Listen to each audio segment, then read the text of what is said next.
You know that feeling when you've written some code and it just feels slow, but you're not quite sure why?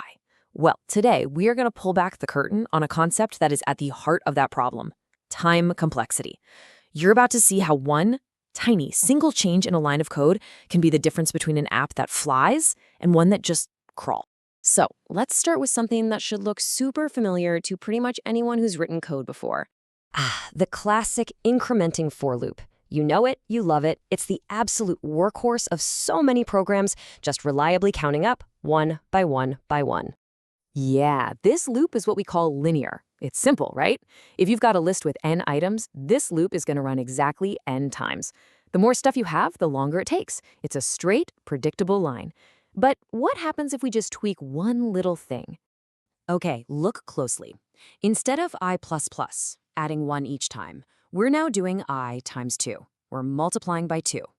It seems like such a small change, doesn't it?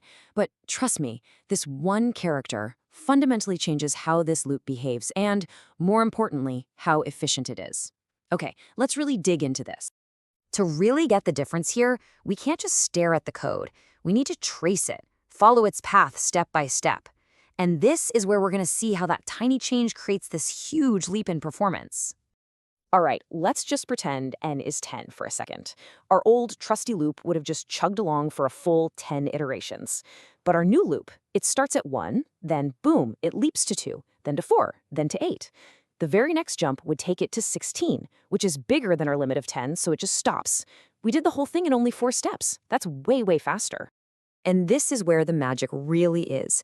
Do you see the pattern here? Look at the value of I at each step.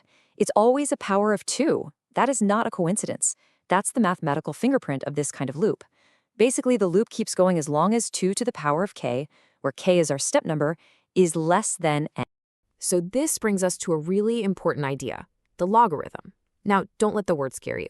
Think about it like this. If you're looking for a name in a giant phone book, you don't start on page 1 and read every single name, right? No way.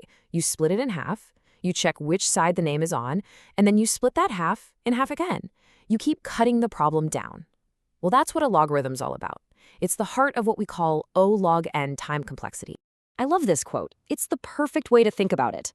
While a linear loop is taking one small step at a time, a logarithmic loop is just bounding forward, covering ground exponentially faster with these massive jumps. And you know what's really cool? This whole principle works in reverse too. It doesn't matter if you're starting at 1 and multiplying your way up toward n, or if you're starting at n and dividing your way down to 1. Either way, you're cutting the problem space in half with every single step, and that is the classic sign of a logarithmic algorithm. Okay, so now we've got our basic building blocks, right? We have on and O of log n. But what happens when you find them working together in the same piece of code? Let's take a look at how you figure that out. How the loops are arranged is everything. If you have 2 loops that run one after the other, you just add their complexities. So you'd have an O of n plus an O of log n. Now, with big O, we're mostly concerned with the term that grows the fastest, so we simplify that down to just O of n.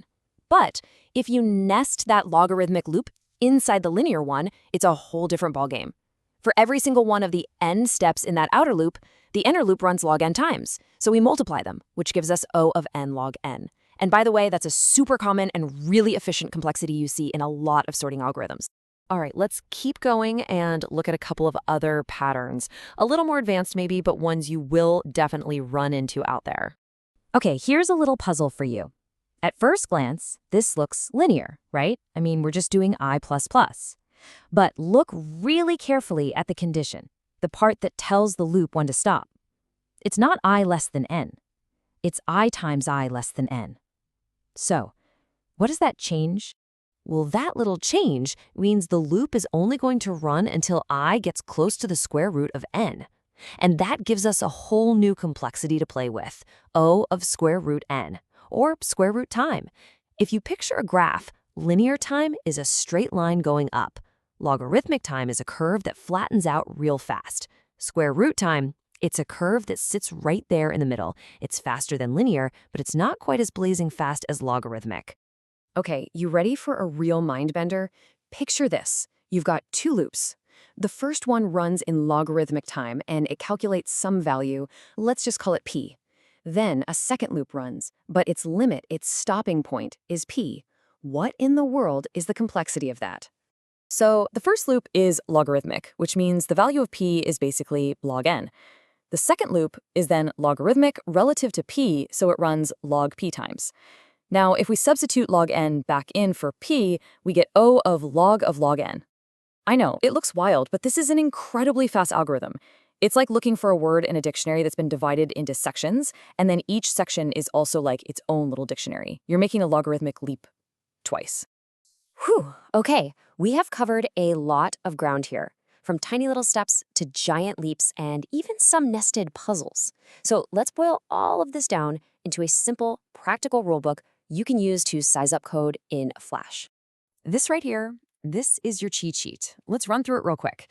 If a loop is adding or subtracting by a constant amount, I++ or I-, it's linear, O of n. If it's multiplying or dividing by a constant, it's logarithmic, O of log n. If the stopping condition is I times I less than n, you've got square root time, O of root n. And remember, when loops are independent, one after another, you add their complexities and just keep the biggest term. When they're nested, you multiply. If you can commit these patterns to memory, you'll be able to spot performance issues like a pro. So now it's your turn. Take what you've learned here and go look at your own projects. Hunt for those hidden opportunities to optimize your code. You might just be one small change away from a huge performance boost. Go on. Go find your logarithmic leap.